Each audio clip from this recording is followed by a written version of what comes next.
at that smoke coming out this new Gladiator pellet smoker. Yes, it is a pellet smoker. Just fired it up, got it on smoke mode, fixing to crank it up to 275. Let's see what happens here, guys. We're gonna come over here and just hit the button. I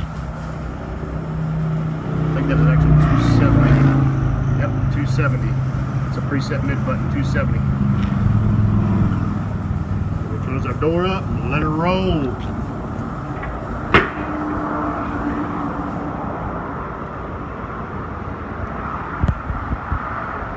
Yeah, baby. Gator Pits Pellet Grill, vertical cabinet style, whatever you want to call it. First one out of the shop. It's been designed for 2 years. It is the first one we've actually produced and rolled it out the shop this morning.